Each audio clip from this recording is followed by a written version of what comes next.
छोड़िए, ये क्या कर रहे हैं आप? अभी काम बहुत है, रात में अभी काम बहुत है। रात को बोलता हूँ तो दिन में छोड़िए ना। रात में। वो दरवाजे पे है कोई। आता हूँ।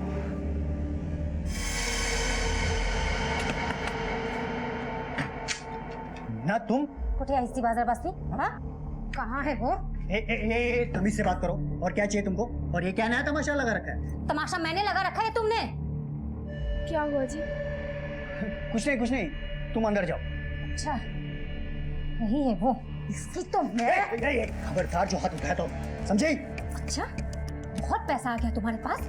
किसी गरीब बाप को पैसे देकर धोखे से उसके बेटी को उठा लाए, मुझे नीचा दिखाने के लिए? हाँ तो जिंदगी भर तुम्हारे लौटने का इंतजार करता रहता मैं। और तुम्हें खुद ही तो तलाक चाहिए, तो ये तमाशा क्यों कर रही हो? तलाक हुआ नहीं है अभी, तुमने शादी कर ली फिर से। अगर तुमको प्रॉब्लम है ना तो पंचायत में जाके बात करो। पंचों ने ही फैसला लिया है ना, अब उन्हीं से बात करो। और तुम्हें तुम्हारी रकम मिल रही है ना? निगाह दो। इसको तो मैं। जब भी आती हो तमाशा करते हो, चल निगाह।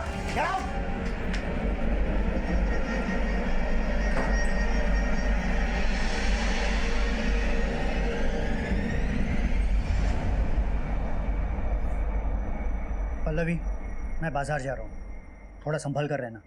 किसी अजनबी से बात मत करना और दरवाजा मत खोलना। मेरे साथ साथ अब तुम पर भी नजर है लोगों की। संभल कर।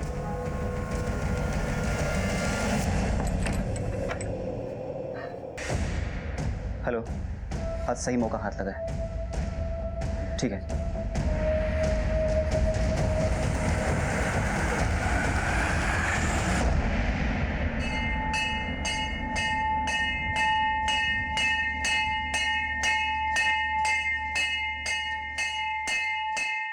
अरे मी येतोय रे. थांब, कॉल करता.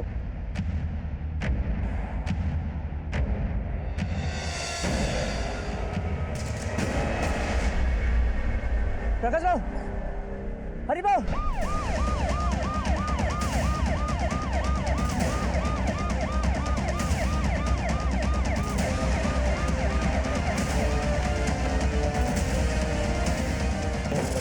बाजू हटो। मैडम, काफी खून दे चुका है। सबसे पहले लाश किसने देखी थी? मैडम, मैंने देखा था. जरा आजूबाजूला शोधा, काय सापडतंय का बघा. इसे यहाँ आते हुए देखा था किसी ने? नहीं देखा मैडम. अक्सर आते जाते रहते थे मैडम। ये जमीन भी इनकी है, ये मंदिर भी इनका ही है। कब आए, किधर से आए, पता नहीं मैडम। इसका नाम क्या है, कहाँ रहता है और फैमिली को इन्फॉर्म किया है इसके?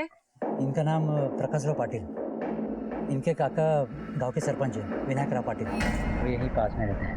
घर पर खबर कर दी थी, अभी तक आई नहीं. मैडम ये चूड़ियाँ मिली हैं. किसी ने कोई औरत को यहाँ आते जाते देखा है? नहीं। जगदीश भाव के साथ झगड़ा हुआ था इनका जमीन के लिए। प्रकाश भाव ने उनके साथ बातचीत की, लेकिन जमीन किसी और को बेच दी। इसकी वजह से जगदीश भाव आके उनके साथ 10 दिन पहले ही झगड़ा करके गए। प्रकाश राव, तूने ये जमीन बेच के ठीक नहीं किया. हाँ, मेरी जमीन थी, मैंने बेच दी. हमारी बातचीत चल रही थी ना, और तुमको मालूम था ना कि ये जमीन मेरे लिए कितनी जरूरी है. तो क्या करता, कब तक बैठा रहता? भाव अब सौदा हो गया है, अब जमीन चाहिए तो वसंत से लेना. चला रही.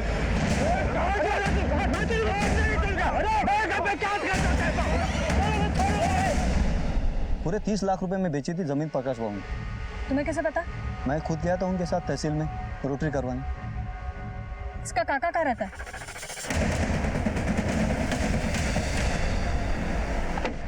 प्रकाश मेरा इकलौता भतीजा था. आपके इकलौते भतीजे की हत्या हो गई है और फिर भी आप घर पर बैठे. सारा गांव उधर जमा हो गया था, आप नहीं आए? मैडम, मेरा बेटा संदेश बाहर गया था, मैं उसी की राह देख रहा था कि अभी अभी आया है. आपको क्या लगता है प्रकाश का कौन दुश्मन हो सकता है? ये कुछ चूड़ियां हमें मिली है, कुछ बता सकते हैं? मंदिर में तो बहुत लगाते हैं मैडम, किसी की भी हो सकती है. हाँ, हो तो सकती है. खैर, ये प्रकाश के फैमिली में और कोई नहीं है क्या?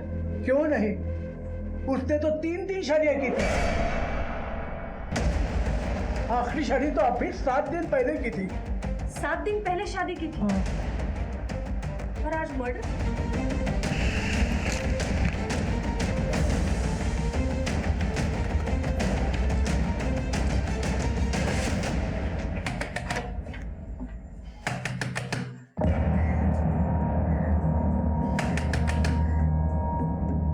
मॅडम इकडे कोणीच नाहीये.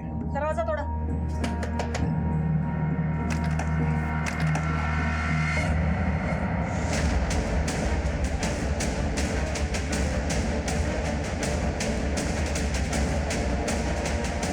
तू कौन है?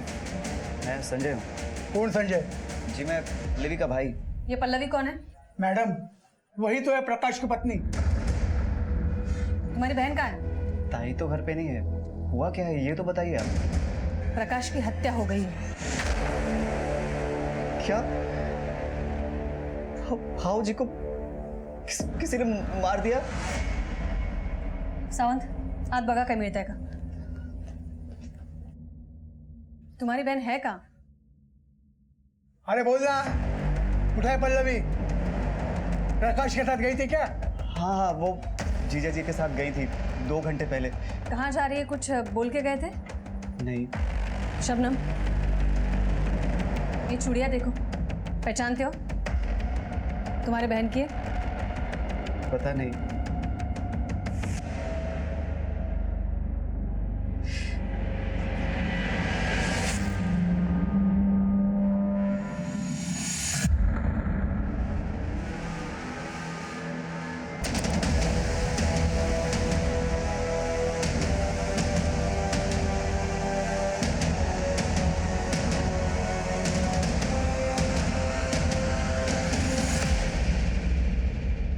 ही तुझी बहन है?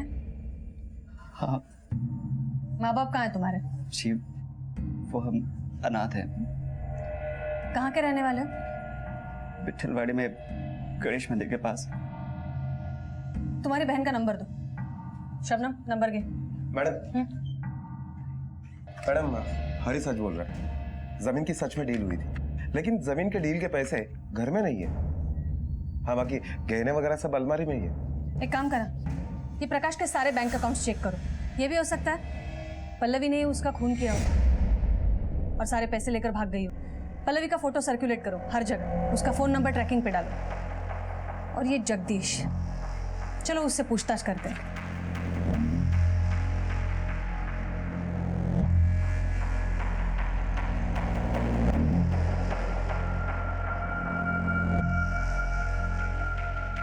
जैसी करनी वैसी भरनी मैडम. तो बड़ा खुश हो रहा है उसकी मौत पर. मैं खुश नहीं हो रहा हूँ मैडम, मगर मेरे मन को शांति मिली है. मेरे जमीन का रास्ता प्रकाश के जमीन से गुजरता है. मैं वो जमीन खरीदना चाहता था ताकि मेरी जमीन बिक जाए, लेकिन उसने किसी और को बेच दी. तो अपने मन की शांति के लिए उसकी जान ली. आपको क्या लगता है प्रकाश को मैंने मारा है? इतनी बड़ी भी दुश्मनी नहीं थी मैडम. ये चिल्ला चिल्ला के झूठ बोलने से सच छिप नहीं जाएगा. एक बात ध्यान रखना जगदीश, तुम्हारे ऊपर नजर है हमारी. आप गलत इंसान पे नजर रख रहे हो मैडम. प्रकाश तो मेरा नुकसान कर ही चुका था, आखिर उसको मार के मुझे क्या हासिल होने वाला है? मगर जिसे हासिल हुआ है उस पे भी तो नजर रखिए.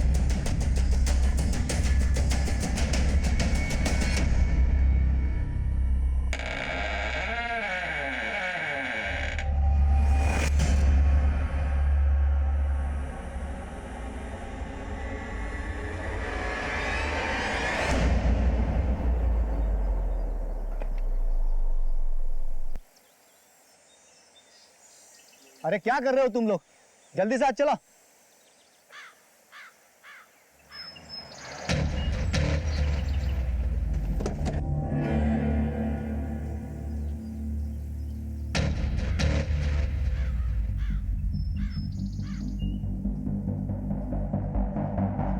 क्या रे हरी, ये प्रकाश कल मरा है और तूने आज जमीन पे कब्जा भी कर लिया. कैसा कब्जा मैडम? ये जमीन मेरी है. जो प्रकाश के पास गिरवी पड़ी थी उसके मरते ही तेरी हो गई. प्रकाश के मरने का सबसे ज्यादा फायदा तो तुझे हुआ है. 30 लाख के बारे में भी तुझे ही पता था और जमीन भी तुझे मिली है. चल बोल, पैसे कहाँ हैं? और वो उसकी बीवी पल्लवी, वो कहाँ है? ये गलत है मैडम. मैंने किसी का खून नहीं किया. अब प्रकाश बहू नहीं रहे, ये जमीन मेरी है तो मैं इसकी देखभाल करूंगा ना, और कौन करेगा? ये देखभाल करने में अगर कोई मिलावट निकली तो तू देख लेना. हेलो. ओके मैडम, कांस्टेबल अमर का फोन होता. उसने प्रकाश के जितने भी बैंक अकाउंट्स हैं उनके सारे डिटेल निकाले. लेकिन ताज्जुब की बात तो यह है कि प्रकाश के जितने भी बैंक अकाउंट्स हैं उसमें से किसी भी अकाउंट में ये 30 लाख रुपए जमा नहीं हुए. तो पैसा गया कहाँ? कोई तो है जो घर का भेदी है, कोई तो है जो प्रकाश की गतिविधियां जानता था. सारे गांव में पूछताछ करो। ये हरी और जगदीश दोनों पर नजर रखो। Okay ma'am. शबनम, बाहर वो एनजीओ वाली मैडम बैठी होंगी, उनको ये चेक दे दो। जी मैडम।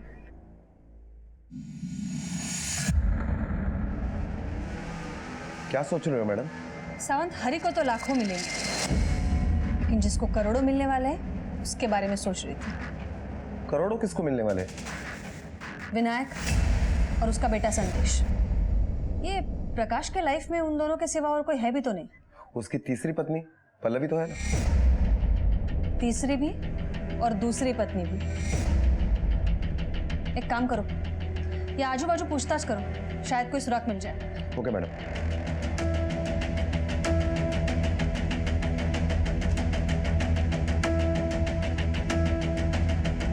पल्लवी को तो देख के ही लगता था कि कुछ तो गड़बड़ है। भला 40 साल के बुड्ढे के साथ 18 साल की लड़की की शादी, वो भी जिसकी दो पत्नियां छोड़कर भाग गई हो। लेकिन आखिरकार उसकी दोनों बीबियां उसे छोड़कर भाग क्यों गई? पता नहीं साहब, उसके घर में क्या चलता था, लेकिन जिसको लाया था उसको देख के लगता नहीं था साहब कि वो भी टिकेगी। लेकिन अंदाजा नहीं था कि इतनी जल्दी छोड़कर भाग जाएगी, वो भी जान लेकर। हाँ, मगर 2 दिन पहले मैंने उसके भाई संजय को देखा था। मैंने उसके बारे में पल्लवी से पूछा। मेरा भाई है संजय, कुछ दिनों के लिए आया हुआ है।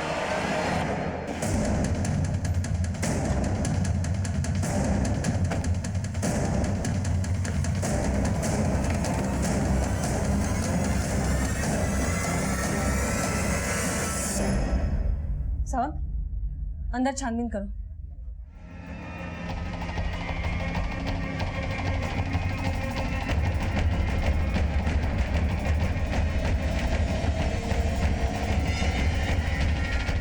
मैडम, अब तो अंदर के अलमारी के जेवर भी गायब है।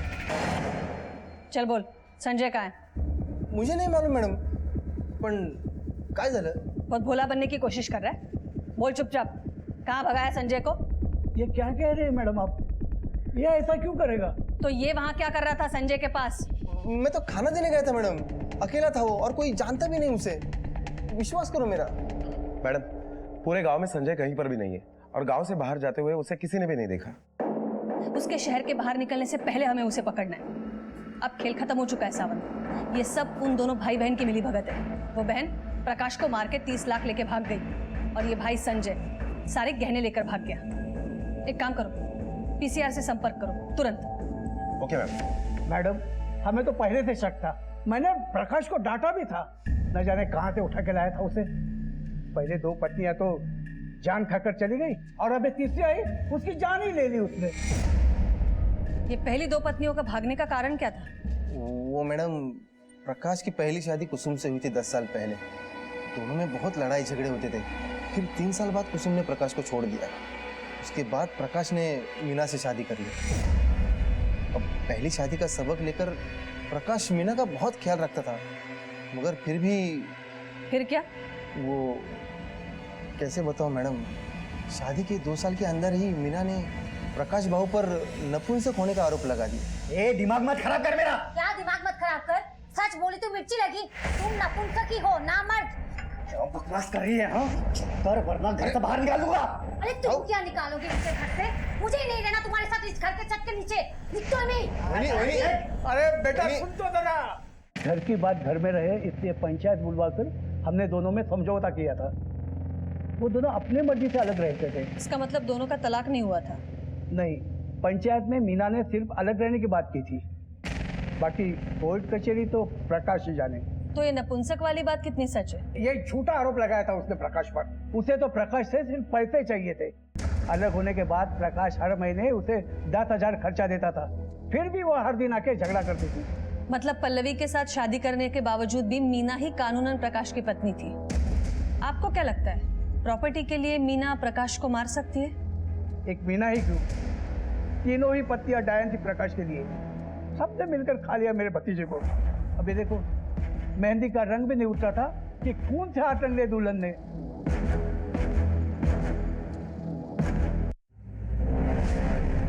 मैडम, ये केस तो और भी उलझता जा रहा है। तुमने मगरमच्छ के आंसू देखे सावंत?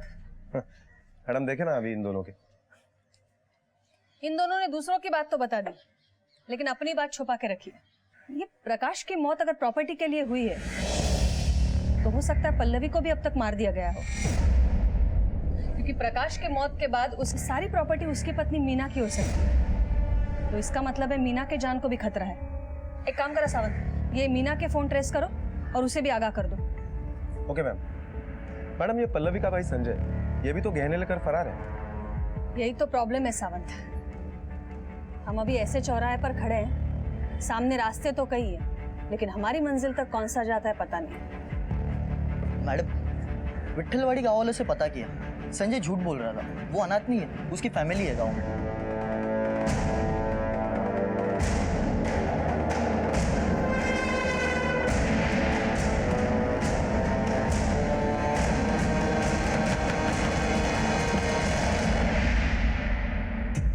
क्या पल्लवी आपकी बेटी है? होए। पुणे में एक मर्डर हुआ है और उसी के सिलसिले में हमें आपके बेटी पल्लवी के साथ बात करनी है। क्या वो यहाँ आई है? साहब वो तो यहीं रहती है। बुलवा दिला। पल्लवी,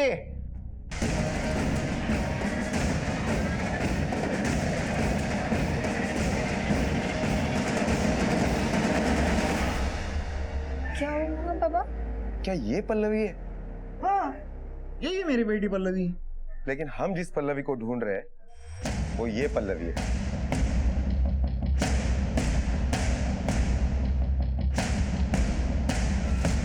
ये तो मेरा भाई संजय है।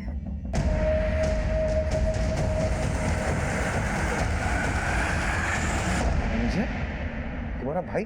सर, संजय को बहुत पैसे कमाने थे और वो पैसे कमाने के लिए कुछ भी कर सकता है, यहाँ तक कि परिवार की इज्जत को भी दांव पे लगा सकता है। बाबा के इतना मना करने के बाद भी वो ऊट पटांग धंधे करता था और फिर एक दिन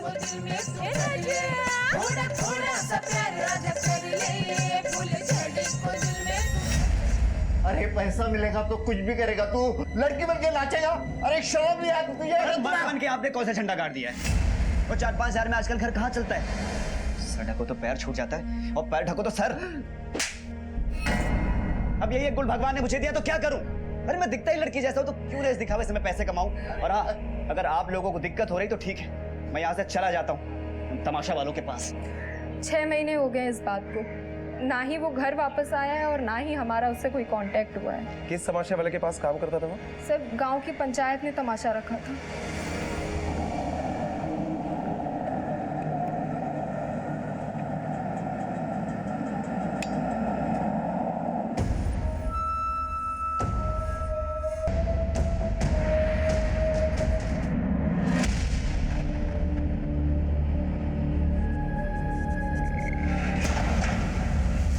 मैडम, ये तमाशा कंपनी के ओनर गुलाब राव का फोन अभी भी स्विच ऑफ आ रहा है, लेकिन मैंने सारे नेटवर्क और खबरियों को अलर्ट कर दिया है। ये गुलाब राव जल्द से जल्द हमारे हिरासत में होगा। सावंत, मुझे लगता है ये गुलाब राव और संजय दोनों ने मिलकर प्रकाश को बेवकूफ बनाया होगा। हो सकता है ये गुलाब राव ने संजय की मदद से प्रकाश को फंसाया। संजय ने प्रकाश से शादी की और उसके बाद दोनों ने उसका मर्डर करके जेवर और पैसा लेकर भाग गए होंगे। मैडम, सोचने वाली बात यह है कि ये प्रकाश की दोनों बीवियां उसे छोड़कर चली गई और उसके बाद उसने तीसरी शादी एक लड़के के साथ की। मीना ने भी उसके ऊपर नपुंसक होने का आरोप लगाया है। सच में तुम नपुंसक हो? ये ऐसा तो नहीं कि ये प्रकाश समलैंगिकता में शौक रखता हो, लड़कियों से ज्यादा उसे लड़कों में इंटरेस्ट हो और इसीलिए संजय के बारे में सब कुछ जानने के बावजूद भी उसने संजय के साथ शादी की हो। संजय ने भी औरत बनने का नाटक बरकरार रखा ताकि सोसाइटी में उसकी इज्जत बनी रहे। सावंत, प्रकाश के पर्सनल लाइफ के बारे में जानने के लिए उसकी दोनों पत्नियों से मिलना होगा। और एक काम, ये संजय के लिए सारे थानों में अलर्ट जारी कर दो। हो मैडम। एक लड़के का लड़की बनकर शादी करना पॉसिबल नहीं था। क्या उसके पति प्रकाश को इस बात की जानकारी नहीं थी, या फिर उसने जानबूझकर ये शादी की थी? कई सवाल सामने आए, कुछ लोग हाथ आए तो कुछ नहीं, लेकिन हमने भी प्रकाश से जुड़ी एक एक जानकारी को जमा करना शुरू कर दिया। आपको ऐसा लग रहा होगा आप ऐसा कुछ जानते हैं जो हमें पता नहीं, पर ऐसा नहीं है। आगे देखिए, किताब के कुछ और पन्ने पलटने भी बाकी हैं। हाँ सर, वो हमेशा मारपीट करता था, मगर पति पत्नी का रिश्ता हमारा कायम था। सर, लेकिन प्रकाश के बारे में आपने जो भी कहा वो सही नहीं है। फिर कुसुम जी, प्रकाश ने लड़के के साथ शादी क्यों की? सर इस बारे में तो आप मुझे माफ़ कर दीजिए, क्योंकि मैं अपनी लाइफ में बहुत खुश हूँ सर। मेरे पति, मेरे बच्चे बहुत प्यार करते हैं मुझे। प्रकाश अपनी लाइफ में क्या करता है मुझे उससे कुछ लेना देना नहीं।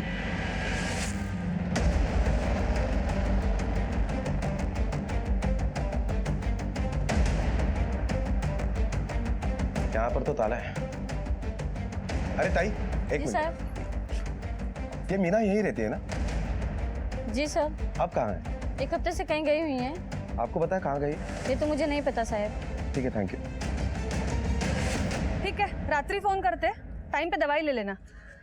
हाँ आईला पण सांगा। ओके ठेवते। मैडम, ये मीना घर से गायब है। मैडम, कहीं ऐसा तो नहीं कि इस सारी घटना में मीना ही मास्टरमाइंड हो और उसी ने संजय के साथ मिलकर ये सब कुछ चक्कर चलाया हो? क्योंकि वो जानती थी कि प्रकाश समलैंगिक है और इसी बात का उसने फायदा उठाया हो। अगर ऐसा है भी तो ये मीना जाएगी कहाँ? जिसके पास पूरी किताब है वो एक पन्ना क्यों चुराएगा? खैर, ये मीना चाहे कहीं भी घूम ले, आना तो उसे यहीं पड़ेगा। Excuse me ma'am. हेलो।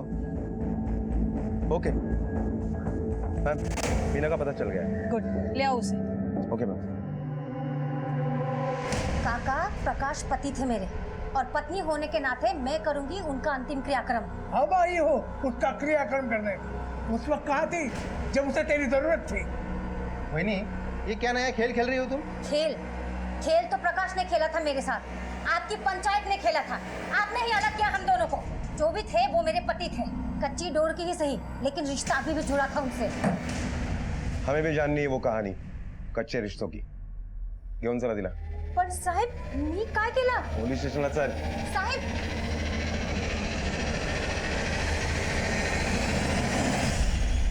जब मुझे पता चला प्रकाश ने शादी कर ली है तो मैं खुद उससे मिलने गई थी। मैं उसकी पत्नी हूँ, मुझे समझ ही नहीं आ रहा था उसने ऐसा कदम क्यों उठाया। और रही प्रॉपर्टी की बात, मेरे पति के प्रति कर्तव्य खत्म होते ही मैं यहाँ से खुद चली जाऊंगी। सिंदूर ही नहीं रहा तो ईंट पत्थर का मैं क्या करूंगी? समलैंगिक पति के प्रति इतना सम्मान? मतलब? जिस लड़की से तुम्हारे पति ने शादी की थी वो लड़का था, संजय नाम था उसका। नहीं, इतना चौंको मत, तुमने भी उसे नपुंसक करार दिया है। अरे मैडम, वो तो मैंने ऐसे गुस्से में बोला था। शादी के बाद 1.5 साल तक सब कुछ ठीक था, लेकिन उसके बाद वो बदल गए। वो मुझे छूते भी नहीं थे, इसलिए मैंने गुस्से में बोल दिया था कि वो नपुंसक है। ना ही वो नपुंसक थे और ना ही उनमें और कोई प्रॉब्लम थी। पिछले 1 हफ्ते से कहाँ थी तुम? मेरे बाबा बीमार थे, उनके पास गई थी, मुंबई। ठीक है, तुम जा सकती हो। सावंत, ये गुलाबराव और संजय के बारे में कुछ पता चला? नहीं मैडम, पूरी टीम लगी हुई है।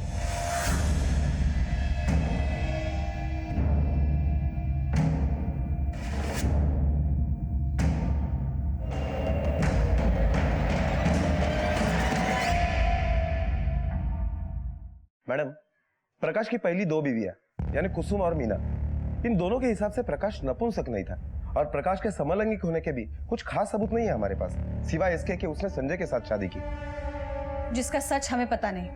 सावंत, अगर ये प्रकाश के पत्नियों की बात मानी जाए तो हमारा सोचना सही है। प्रकाश को बेवकूफ बनाया गया है। संजय ने प्रकाश से शादी कर ली, फिर संजय का सच प्रकाश को पता चलने के बाद संजय ने उसे मार दिया। लेकिन मैडम, तमाशे में नाचने वाला एक सीधे साधे घर का लड़का इतनी पक्की प्लानिंग कर सकता है कि 2 शादियां कर चुका हुआ प्रकाश भी उससे धोखा खा गया। बरोबर है सावंत, पर यह प्लानिंग अकेले संजय की नहीं हो सकती। हो सकता है गुलाबराव शामिल हो, इसलिए तो फरार हो गया, या कोई और। ये विनायक और संदेश दोनों के कॉल रिकॉर्ड्स आ गए? मैडम, शाम तक मिल जाएंगे। हेलो।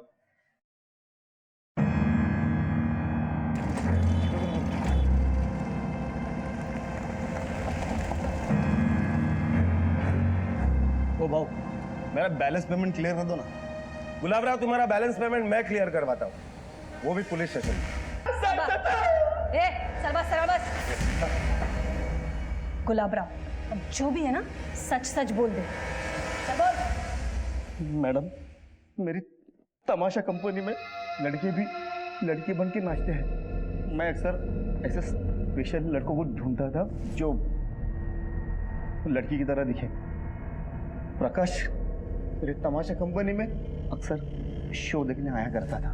उसकी 2 शादियां टूट चुकी थी मैडम। एक रात वो मेरा शो देखने आया तो मैडम मुझे नहीं पता कि प्रकाश को कैसे शक नहीं हुआ कि फुलझड़ी संजय है। प्रकाश ने फुलझड़ी से शादी करने की ऑफर दी। जमीन बेचकर उसके पास बहुत पैसा आया था।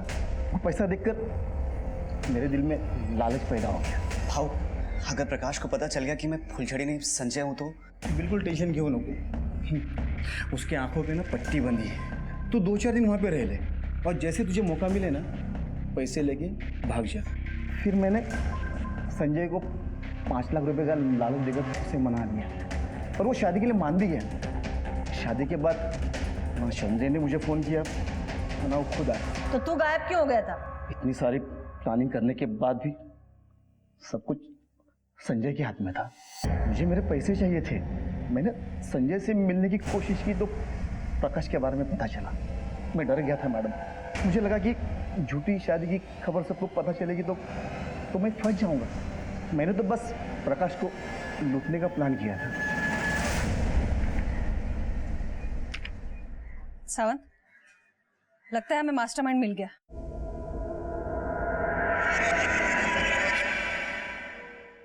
हेलो,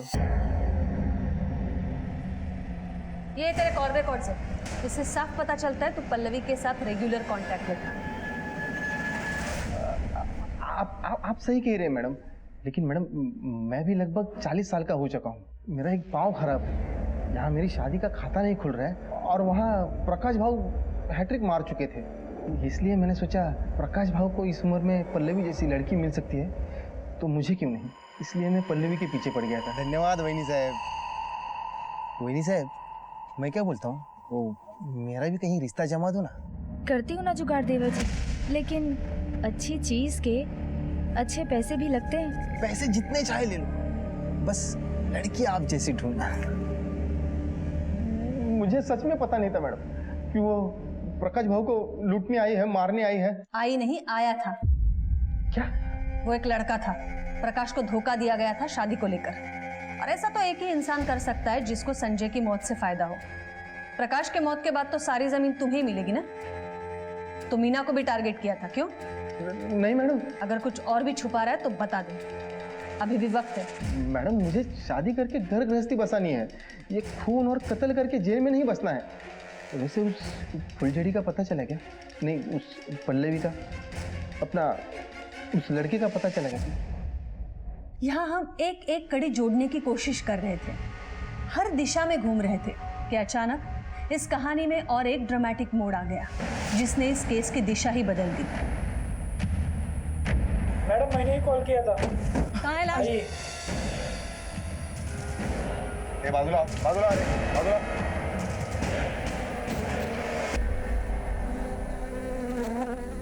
मैडम ये तो संजय है। जरा आजूबाजूला बघा, काही मिळतंय का? हो मैडम।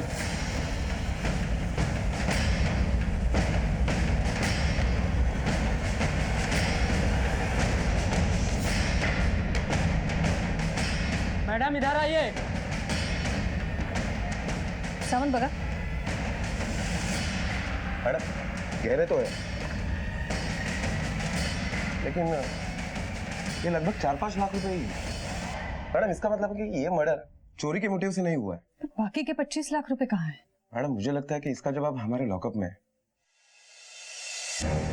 नहीं। मैडम मारू नका, सगळं सांगतो। बोल। जिस दिन प्रकाश का खून हुआ उस दिन संजय का मुझे फोन आया था। हेलो, आज सही मौका हाथ लगा है। तू पैसे लेकर निकल वहां से और मुझे फोन कर।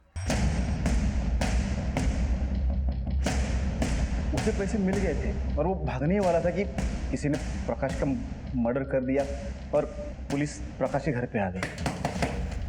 फिर उसने गहनों को अपनी जगह पर रख दिया और पैसों को छुपा दिया। मजबूरन उसे पल्लवी से संजय बनकर पुलिस के सामने आना पड़ा। तो प्रकाश को कभी संजय पर शक नहीं हुआ कि वो लड़का है? संजय प्रकाश को रोज दारू पिलाता था और एक एक दिन निकालता था। प्रकाश ने उससे कभी भागने का मौका ही नहीं दिया। हम मान्य करते मैडम कि हमने प्रकाश को लूटा, लेकिन उसे हमने नहीं मारा। अगर ऐसा ही करना होता तो संजय वहां पे रुकता क्यों? वो प्रकाश को मारकर पैसे लेकर भाग जाता। जब वहाँ पे पुलिस आई तो संजय को वहाँ पर रुकना पड़ा। फिर 2 दिन बाद वो मेरे घर पे आया मुझे पैसे देने के लिए। तो तेरा पैसा मिलते ही तूने संजय को ठिकाने लगा दिया? नहीं मारा, मैंने संजय को नहीं मारा। मुझे ऐसा ही करना होता तो वो 5 लाख रुपए और गहने में क्यों छोड़ देता? मैडम, हमें आगे भी साथ मिलकर और भी काम करना था। तो फिर किसने मारा? मुझे नहीं मालूम, पर उस दिन वो फोन पर किसी से झगड़ा कर रहा था और तुरंत उससे मिलने भी गया। किससे? हाँ मैडम, आया था, मुझसे ही मिलने आया। ताई ये ले, अरे पकड़ना, पूरे 5 लाख रुपए हैं। और ये देख, ये अपना लगन ना पूरी धूमधाम से करना, तेरे भाई ने बड़ी मेहनत से कमाए। अरे क्या करे तू? किसी की हत्या करके लाया ना बोल? ये बड़ी जालिस करे तू, मैंने किसी की हत्या नहीं की है। अच्छा, तो पुलिस घर पे ऐसी आई थी? हाँ, देख झूठ बोलना बंद कर, मेरे साथ चलो और सरेंडर कर दे। ताई तेरा दिमाग खराब हो गया क्या? अरे छोड़, कहाँ लेके जा रही? पागल हो गई क्या? मुझे जेल में नहीं जाना, तू जा ऐसा भी। ताई तो अभी यहाँ से जा। मुझसे जो गुनाह हुआ वो गलती से हुआ, मगर उसने मरते मरते भी कहा था कि उसने प्रकाश का खून नहीं किया है। तुम्हारे भाई का जब तुम्हें फोन आया था तो तुमने पुलिस को क्यों नहीं बताया? तुम्हारा भाई मरने से बच जाता, तुम कातिल होने से बच जाती। मुझे क्या पता था मेरे यहाँ तो मेरे भाई का खून हो जाए। मेरे सिवा मेरे बाबा का कोई नहीं रहा, इसलिए मैं हिम्मत नहीं जुटा पाई। पल्लवी ने अपना जुर्म कबूल करके एक केस की गुत्थी तो सुलझा दी थी, पर अभी भी प्रकाश का मर्डर केस क्लोज नहीं हुआ था। गुलाब राव और पल्लवी दोनों ने कह दिया था संजय बेगुनाह है, पर हमारे पास कोई सबूत नहीं था। फिर हमने भी एक जाल फेंका तालाब में और इंतजार करने लगे मछलियों के फंसने का।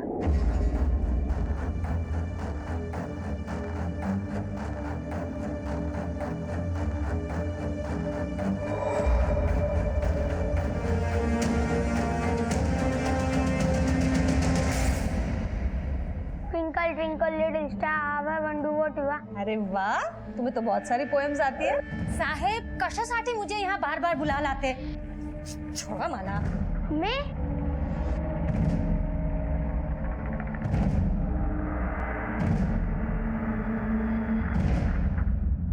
मेरे पास अपनी दूसरी शादी छुपाने के अलावा और कोई रास्ता नहीं था। मेरे पास पैसे नहीं थे।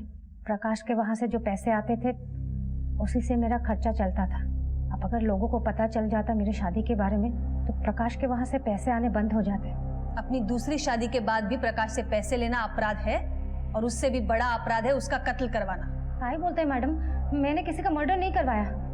बहुत शातिर दिमाग है तेरा, लेकिन हमारा पाला तुझ जैसे लोगों से रोज पड़ता है। सावंत, बोलवा त्याला। खड़े।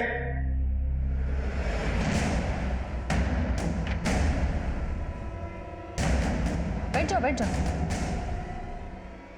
क्या हुआ, पहचाना इसे? सावंत, ये तुम्हारे बेटे का स्कूल फॉर्म, राहुल जगन शेड़गे। कमाल की बात तो ये है, ये तुम्हारे बच्चे का बाप है। जब प्रकाश का खून हुआ था तो इसका मोबाइल लोकेशन उसके आसपास ही था। तेरे बाबा से भी बात हुई थी, तुम्हारी बोलचाल बंद हुए तो 5 साल हो गए। तो आगे की कहानी तू सुनाएगी या फिर हम तुझसे बुलवाएं?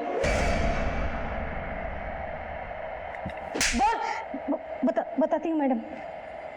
जगन और मैं मेरी शादी से पहले से एक दूसरे से प्यार करते थे, लेकिन जगह के नाम पे कुछ केसेस थे, इसलिए मेरे माँ बाप ने मेरी शादी प्रकाश के साथ करवा दिया। शादी के बाद भी मैं प्रकाश के साथ खुश नहीं थी और मेरे संबंध जगह के साथ थे। जब मैं जगह के बच्चे की माँ बनने वाली थी तब मैंने सोचा कि मैं प्रकाश को छोड़ दूंगी, इसीलिए मैंने उसके ऊपर नपुंसक होने का आरोप लगाया। तो प्रकाश को क्यों मारा? प्रकाश से मेरा तलाक नहीं हुआ था, कानूनन मैं अब भी उसकी पत्नी थी। आज नहीं तो कल उसकी प्रॉपर्टी मुझे ही मिलने वाली थी, लेकिन उसने अचानक शादी कर ली तो मुझे लगा कि वो मुझे तलाक दे देगा। तब जग्गिया ने बोला कि यदि हम प्रकाश और उसकी बीवी को मार दें तो सारी संपत्ति तुम्हारी हो जाएगी। जान से मार देंगे। बस जैसा मैं कहता हूँ वैसा तुम करो। वो मुझसे खेत में मिलने वाला था। देखो प्रकाश, तुमने शादी तो कर ली, मुझे बुरा तो लगा, लेकिन ठीक है, मैं इस रिश्ते को और घसीटना नहीं चाहती।